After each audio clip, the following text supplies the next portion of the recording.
Hi, Colonel. How are you? Very well, thanks. Good. I'm not so good. I'm feeling quite anxious, actually, about the developments in the last 2 weeks. I can't make sense of them because they feel kind of nihilistic and self-destructive. But I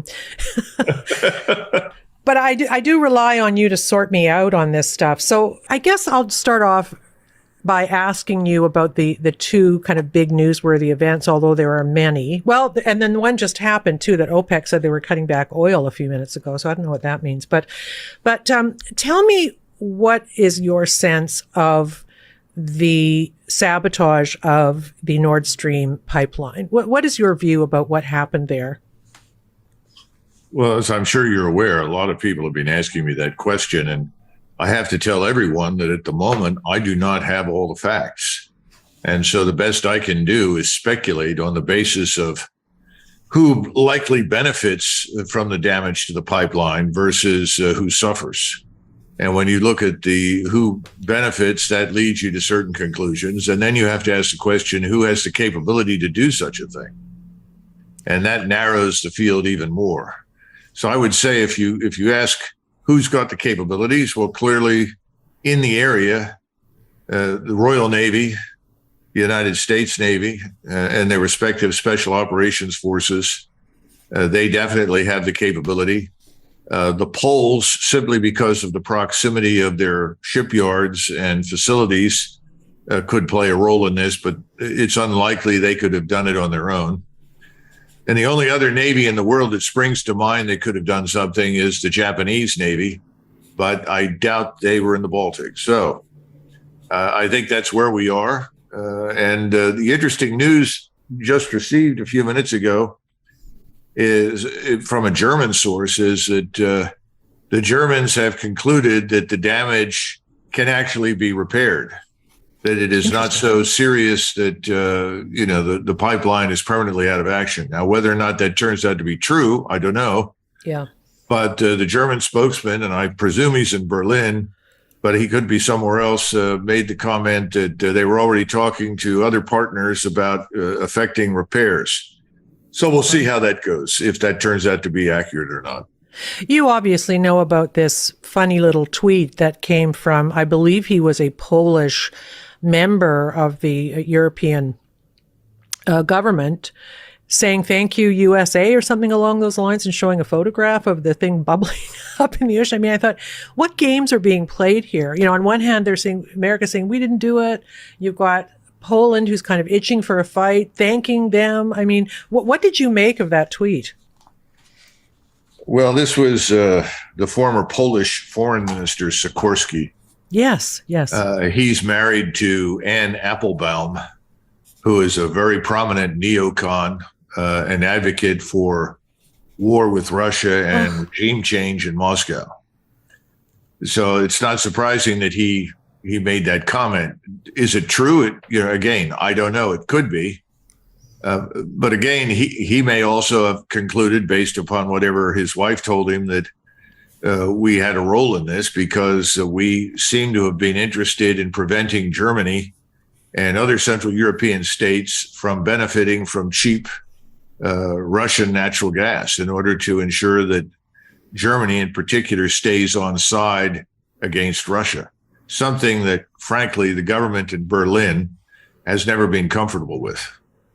And so obviously, when you're looking at an event like this, as they do when police are investigating a crime, right, they say who benefits from it. So who benefits from this pipeline being out of service? Because it seems to me, if when people are saying Russia, they could just turn the gas off rather than blowing up their own pipeline, right? So, of course, absolutely. So who benefits from this?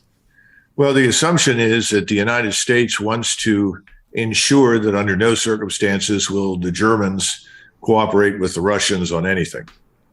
So one assumes that for that reason alone, whatever you can do to prevent Germany from receiving natural gas is part of it. Then we also have to note that within 24 hours of the pipeline damage, a pipeline from Norway to Poland began operating, pumping natural gas to Poland. Of course, natural gas from Norway is infinitely more expensive than the natural gas from Russia. And that's one of the reasons everybody wanted to use Russian natural gas, because it's very inexpensive. Yeah. And have to keep in mind that Germany really is the scientific industrial giant in Europe, and probably one of the top 4 in the world in terms of chemical industries, heavy industries, steel, manufacturing of all sorts of machine tools. Natural gas is a vital component of all of that. Then on top of that, you've got the agricultural dimension. Germany, the Netherlands, Denmark, very productive agrarian sectors. And the fertilizers that come along with the natural gas from Russia are equally important. Right now, farmers cannot maintain the food that they've grown because they can't power the greenhouses and freezing facilities that they normally use. So the whole agricultural sector is crashing, and the defense scientific industrial sector is crashing, particularly in Germany, because they don't have the cheap natural gas to operate. So who benefits from that? Well, the Norwegians obviously seem to bear ill will for Germany and others. Mm-hmm. They're profiting from this, but they've already made it clear to the British and others that they don't have enough energy to share with Great Britain, that is headed into a very dangerous winter right now. So somebody is benefiting besides Norway. Presumably the United States thinks that it can sell liquefied natural gas. The problem is moving it. There are very few ships built to move liquefied natural gas. And at the moment, Germany does not have an LNG terminal to receive it. So I don't know how that's going to work out. Is there thinking amongst the smart people like you that if America did do this, that part of the logic behind it would be to purposely escalate the tensions because they're interested in escalating the fight with, well, Ukraine, but in the end, Russia? Is it a provocation, I guess, is what I'm saying. Trish, the problem with this is that technically, if the Russians decided to do so, they could regard this damage to their pipeline as an act of war. Right. And if they trace it back to the United States, then that would justify war with the United States. But Mr. Putin, at least as far as I can tell over the last 20 plus years, has done everything in his power to avoid that. Yeah. And of course, while Mr. Trump was in office, there was a lot of cooperation on the military side and intelligence side between Russia and the United States. Russians cooperated with us in Afghanistan. They cooperated with us in Syria on numerous occasions. They provided us with extremely valuable intelligence on the Islamist threat, terrorist networks, worked with us on that score. And Trump made it abundantly clear that he did not want to treat Russia as an enemy, which was very unpopular in Washington, not necessarily with the American people. I don't think most Americans really understand the complexity of this whole problem, but large numbers of Americans, if you ask them, would probably readily tell you that they have no interest in war with Russia. So the people who are most interested in war with Russia all seem to be concentrated in Washington, D.C., perhaps some in the financial markets in New York City. And obviously, since many of the people that are dominant in the financial markets also own the media and are also controlling much of Congress, because of their campaign donations and so forth, have an interest in this sort of thing. But once you move out of those circles, there's really no appetite in the United States for war, any more than I suspect there is in Canada.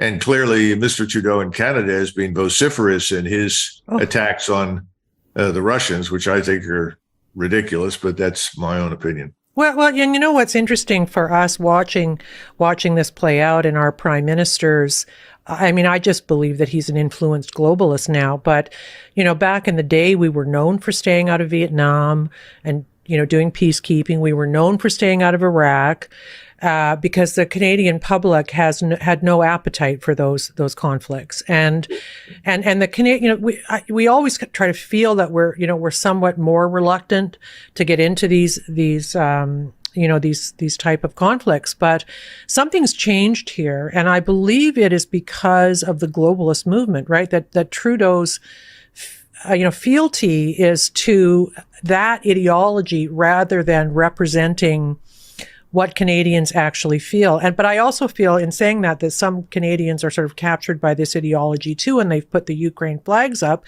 And that means that we have to fight to the bitter end to rescue this country from the narrative that's being spun, right? I think it's really changed us.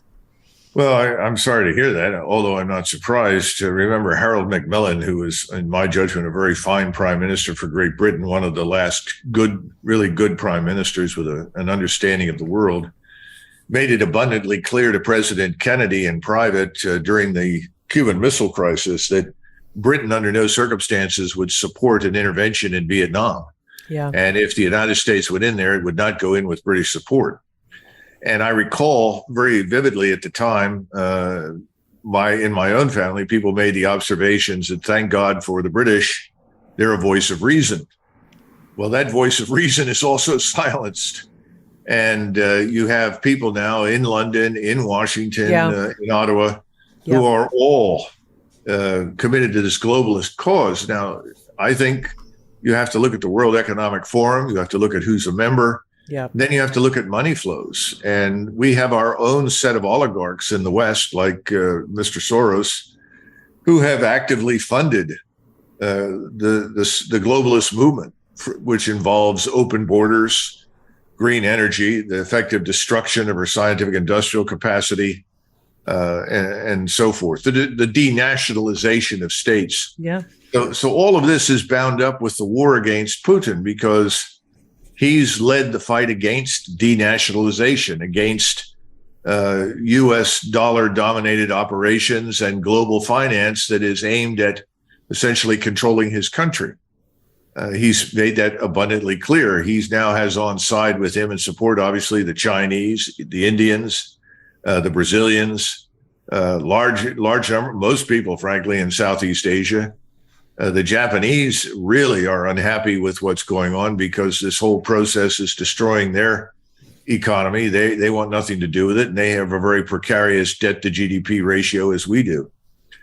So I think the world in general is not supportive of this. This little globalist club is limited to North America and Western Europe largely, and there are other unwilling participants inside the European Union and NATO, which is why back in January, when I was first asked about whether or not the Russians would go in, and I said they would, and they said, what's the outcome? I said, I don't think NATO will survive this, because interests are different everywhere. You know, George Washington was approached by Thomas Jefferson. Jefferson thought that we should join the French Revolution and support them. He said, after all, the French supported us. And his comment was, well, no, the King of France supported us. Yeah. Not the French Revolution. And he said, no, but we need to be part of this global revolution. And he said, we can't do it. And he said, no country can be expected to move beyond the limits of its own interests. Well, I think we and you and Britain and many other states in Europe have already moved beyond our own interests. Absolutely. We had no interest in determining who would control Eastern Ukraine. We had no interest in this conflict at all.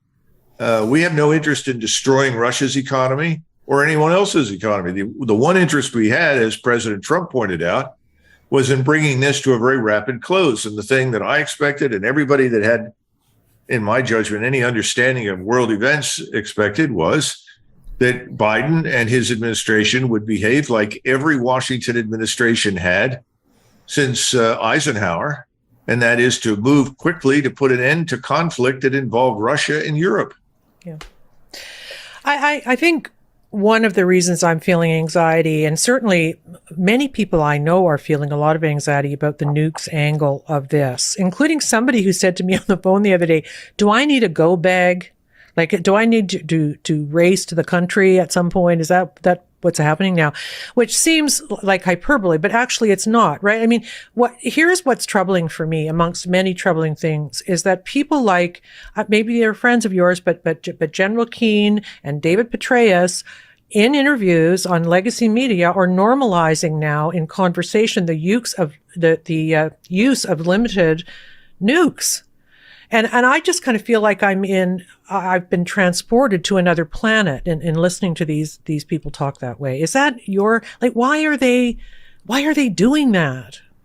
Well, you have to, in the case of Petraeus and Keane, and by the way, neither of these men are friends of mine. I mean, I know them and they know me, and we are 180 degrees apart from each other in terms of our views. Yeah.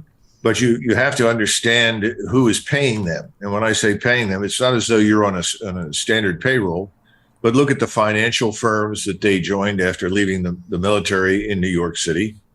Look at the people the candidates that those firms support. Those candidates are people like Hillary Clinton, Barack Obama, Joseph Biden, and so forth. They also are now multimillionaires as a result of being rewarded for their support and involvement in the execution of these interventions, not just in Iraq and Afghanistan, but also in Libya and elsewhere. So they're part of a larger group that I was trying to explain earlier when I talked about Washington, New York, and the media. They're part of that complex, and they're actively saying these things. Now, the notion of a limited nuclear war is absurd. Anyone with any sense at all has understood that now for 70 years. It's an impossibility. There's no such animal. The notion that there is a tactical nuclear weapon is equally misleading. As a friend of mine says, "Oh, Doug, we'll just use a tactical nuclear weapon, and that'll signal our position." And I said, well, if you're sitting in Moscow or Beijing or any number of places, and suddenly a low-yield nuclear weapon, which means 5 kilotons or less, explodes in the country next to you, in this case, Ukraine, and kills several thousand of your troops and destroys a lot of infrastructure, no one is going to say, oh, well, let's not get too excited. That was a small nuclear detonation. Yeah. In fact, what they'll do is say, look, we better use our arsenal and launch a first strike before we lose it. And everyone has always known that. So, first of all, there is no evidence that Vladimir Putin has any interest whatsoever in using nuclear weapons. Quite the contrary. He's made it very clear on numerous occasions that weapon is purely a retaliatory weapon in the event that his country is directly attacked by another state and that state uses a nuclear weapon. Otherwise, it's off the table. Secondly, no one in their right mind is going to use a nuclear weapon on their doorstep. And the Israelis, for instance, are armed with nuclear weapons. Would they use a nuclear weapon on the Golan Heights? Absolutely not. Would they use it immediately next door on the ground in Syria or Jordan? Out of the question. I mean, that's just lunacy. We would not use a nuclear weapon on the border between Mexico and Texas. Absurd. So this is all nonsense. And I think it's designed to scare the American people in the hope that the American people will be more supportive of what's happening in Ukraine. I don't think it works. I think it's counterproductive, and I think it's dangerous. Yeah. So let's talk, given how corrupt, I guess is the best way to put it, legacy media is in the way they cover the story. We know we can't trust them. What is happening actually, in your view, on the ground? Because we're hearing that they're losing places, they're winning places. We're hearing that the voting in Donbass was not legit. I mean, where do we actually stand now? Well, I think you have to go to alternative media sources, and you have to listen to various accounts to reach any sort of reasonable conclusion. First of all, I really think that these referenda that were conducted were legitimate.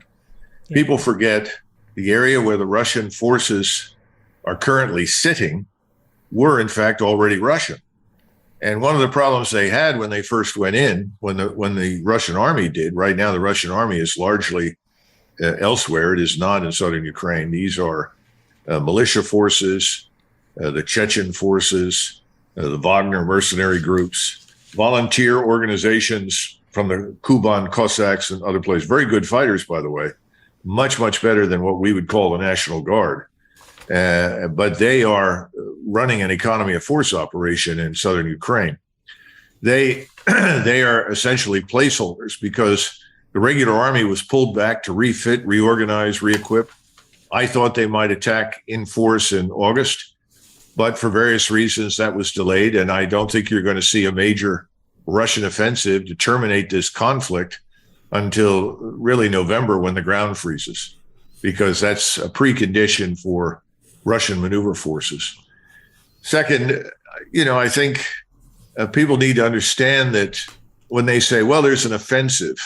Okay, there's an offensive. And what do you have? You have usually on the scale of 30 or 40,000 Ukrainian troops committed against perhaps 4,000 of these Russians. And the Russians, of course, are backed up by large numbers of regular army artillery and rocket fire and missiles and air force. And what they have been told is, you do not have to request permission if you deem it wise to withdraw to a more defensible position.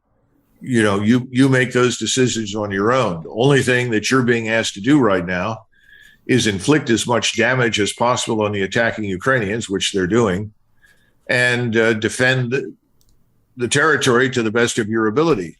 So when they say, well, we've had great success in this offensive, you're usually talking about an advance of perhaps 20 kilometers across fairly open, rolling terrain, and the withdrawal of Russian forces to a subsequent defensive position, which gives them better fields of fire and allows them to inflict more damage on the Ukrainians. The Ukrainians have probably taken 100,000 dead. There may be 200,000 or 300,000 or more wounded. Again, we have to speculate. We don't have data, and anything that comes out of Kiev has to be dismissed out of hand as untrue. Yeah. And the Russians don't really know in great detail how many they've killed or wounded. They just know that the losses taken by the Ukrainians are enormous. And they're down to very few armored fighting vehicles. In fact, they just received 250 T-72s from two former Warsaw Pact countries. And that's probably all that they have for a tank force that's left. And how they're going to use that is anybody's guess. There was a claim made last night that 50,000 Ukrainian troops are part of a larger offensive that were all trained in England by the British Army. What we're hearing now is that number is probably no greater than 30,000. It may be much less. And that means that they're probably the only ones out of a force of, say, 100,000 who have very much formal training. Yeah. So the situation in Kiev is very desperate. And then the final point is that Mr. Zelensky has been saying a lot of things that reflect this desperation. He let it slip to the Ukrainian media that he had directed a group of scientists and engineers to work on building a quote unquote dirty nuclear bomb. Well, they were going to use spent uranium fuel from one of the nuclear power plants because they don't have weapons grade uranium. That is, they don't have plutonium. But with spent uranium fuel, you could certainly do damage, but it takes time to build that, and then you've got to deliver it. Those are not easy tasks. But he's let these kinds of things slip. I think it's a measure of just how very desperate he is. Everybody keeps talking about Putin being desperate. I can't find any evidence for it. Just as they say, well, 100,000 Russian men have left the country to avoid being drafted. Well, first of all, there is no draft. They just brought, about 134,000 were already admitted to the Russian army this year. That's a draft segment that happens annually. But most of the troops are professional. And in this case, these are 300,000 reservists who are being used largely to relieve Russian forces in other parts of Russia so that they could be concentrated in the West and in Belarusia.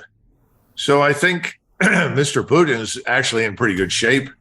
Their economy is doing very well. Yeah. There is no food shortage. There is no shortage of fuel, and there's no lack of ammunition or armored fighting vehicles or anything else.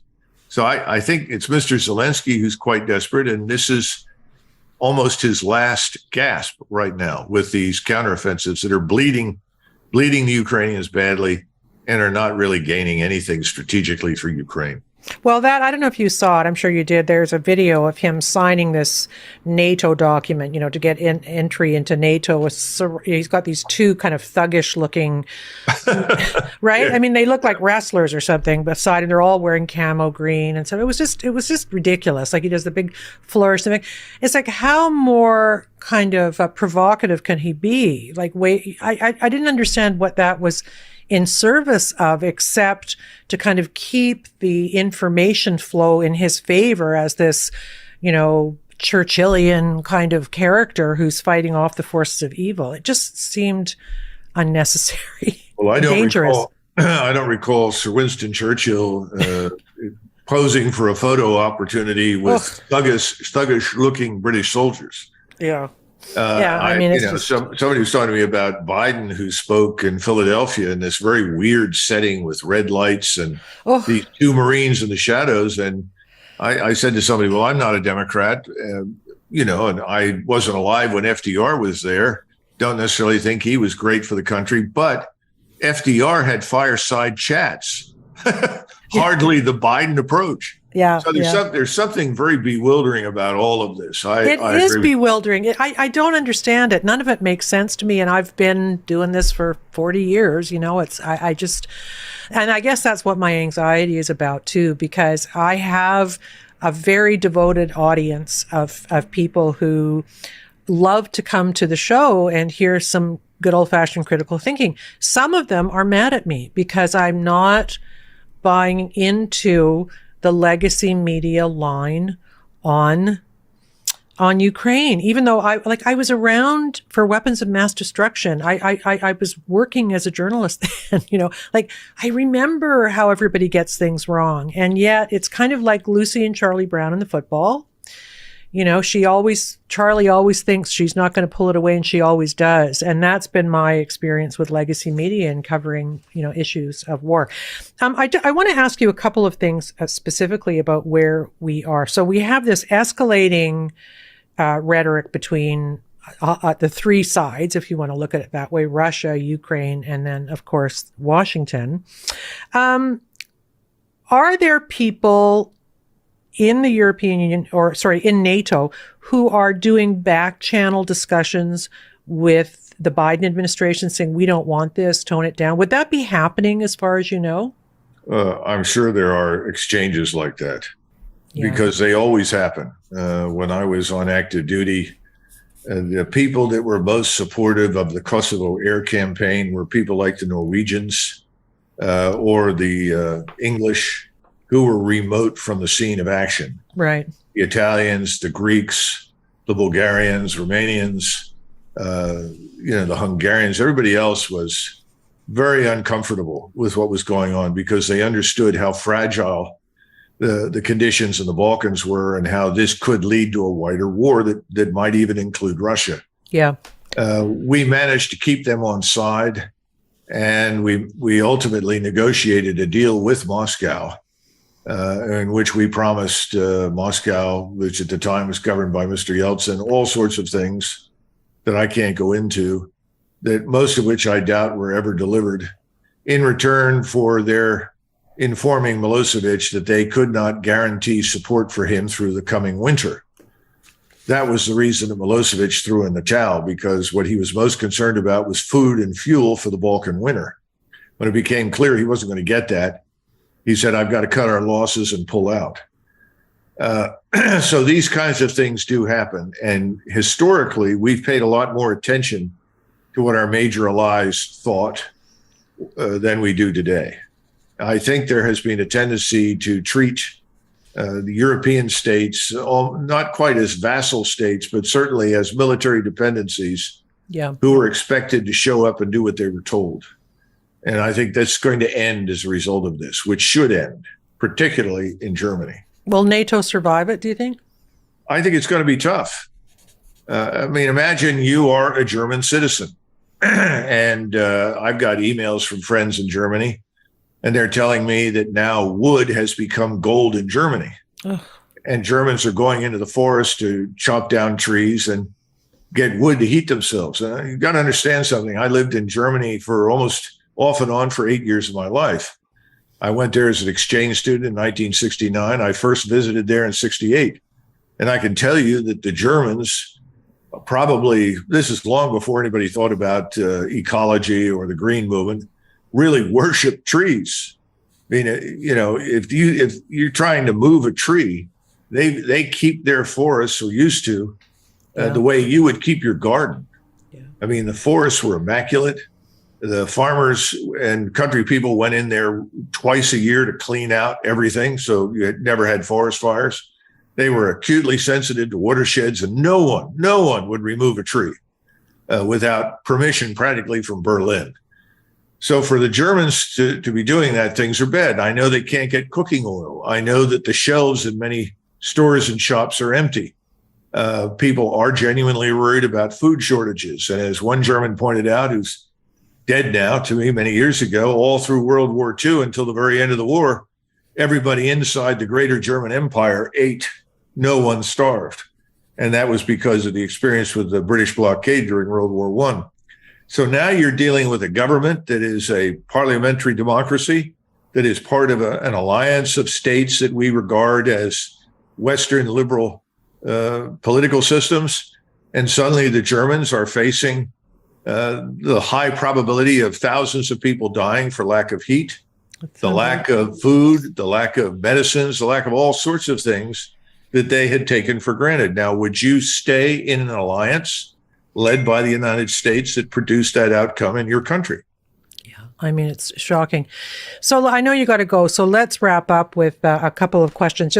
I want to talk to you about why no negotiations, but I also want to hear your kind of your intel and your theory about what then the agenda of the United States and the State Department and Blinken and Sullivan and Tory and Newland and all those people really is now. Do they want a war? Do they actually want a real hot war with Russia? Is that what they want? Well, I don't think they do. I don't think, however, that there was ever any coherent strategy. We are governed at the moment by ideologues. These are not people that approach international relations on the basis of understood interests. You know, you'll regard or refer to the European past. The question was, what is Paris's interest? What is the interest that Vienna has? What is the interest that Moscow has? There is no interest in interests. This is an ideological war waged by the globalists who are neocons and other things, committed to the ruin and destruction of a government and a state that stands in their minds in the way of their globalist revolution and conquest. That's all. And so whenever you would ask the Secretary of Defense, Secretary of State, or anybody, what is your goal? Our goal is to harm Russia. Yeah. And then say, well, what do you mean by that? Well, make sure they can never do this again. Well, wait a minute. They're reacting to something that we did. Well, if we don't do this, they'll try to reconquer Eastern Europe. Well, you just said that the Russian forces are small. They're hardly the danger that you originally thought they were. So how can they threaten Eastern Europe when they seem to be struggling according to you, against Ukraine? You understand? These are the contradictions that people are thinking and hearing, but you never hear that from a journalist in the West. Those things never come up. But anybody with a brain asks those questions. So first, there is no strategy. We have a group of ideologues, and they don't regard any interest that may be articulated in Moscow as legitimate. For that matter, they don't give a damn what anybody in Berlin, London, or anywhere else thinks. They expect everyone to get in line and help destroy this holdout against their programs of denationalization, financial domination, globalism, and so forth.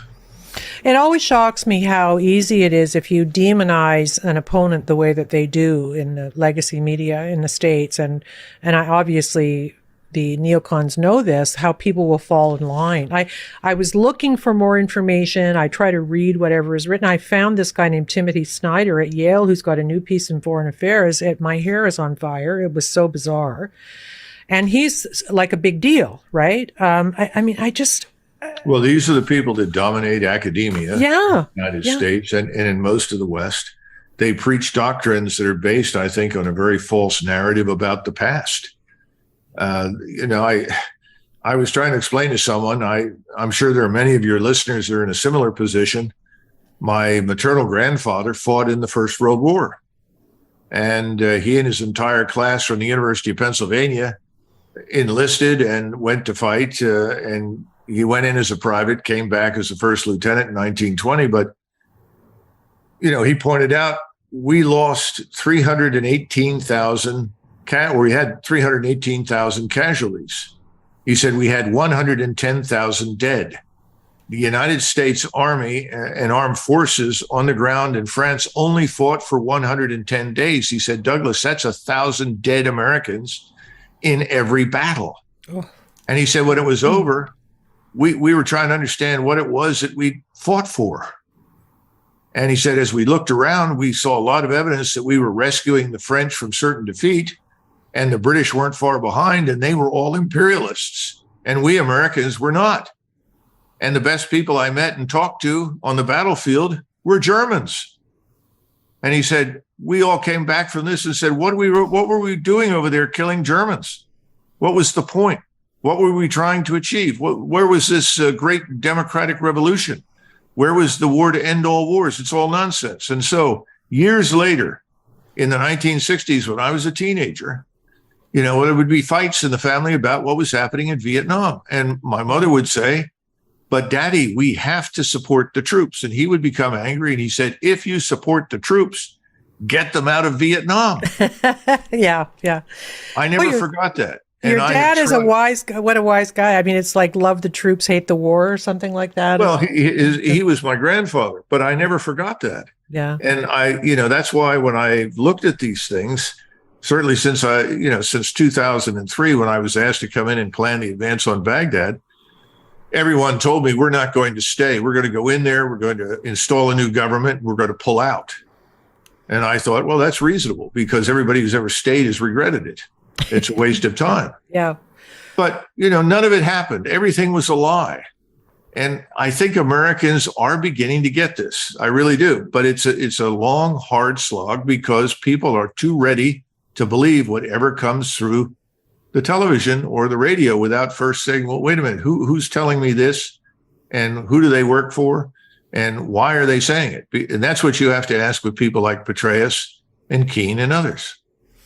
Well, I think the most dangerous thing, well, there are many dangerous things, but one of the dangerous things right now is that the left, which under normal circumstances is kind of out there asking, or was out there asking hard questions, is now so devoted to the Democratic Party that they're kind of blindly supporting this. So there are all these really strange political alignments right now that make me very nervous. But let me ask my last question, because I know you got to run. Give me a quick answer on all the stuff, the money, the weapon systems, everything that's being sent to Ukraine. What's actually happening with it in your view? Where's it going? Well, somebody told me recently that the total amount of alleged aid is $69 billion. Wow. But the vast majority of the cash never leaves the United States. The cash is simply moved from the Hill after the Treasury prints it at the direction of the Congress. Yeah. And then that cash goes to the Pentagon to pay for the equipment that is taken out of war stocks and shipped to Ukraine.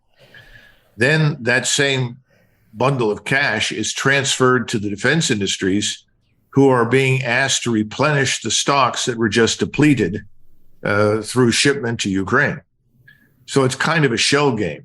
Wow. Now, that doesn't mean that we haven't shipped money over there, because we know we're effectively paying for the Ukrainian government, its bureaucracy, its military, its soldiers, its leadership. All of that is American cash.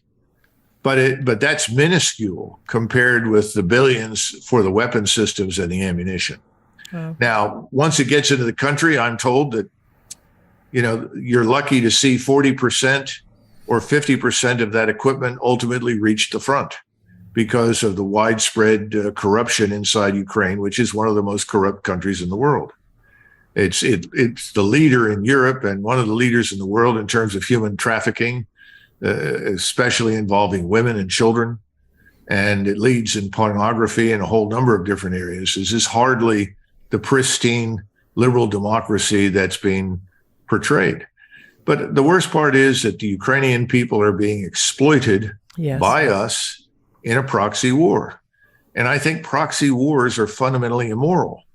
If you're not willing to fight the war yourself, what gives you the right morally to expect someone else to die in your cause?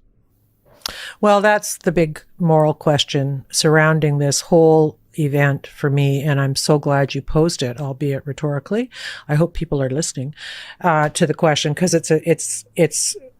I don't understand why it's okay to keep pushing and escalating when lots of innocent people are dying, and the outcome is very likely going to be not what they want it to be, correct?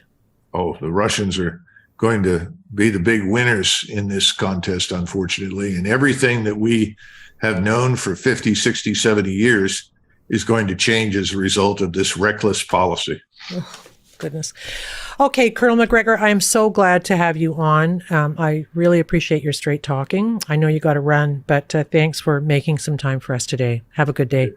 Thank you. God bless. Thanks, Colonel. Bye.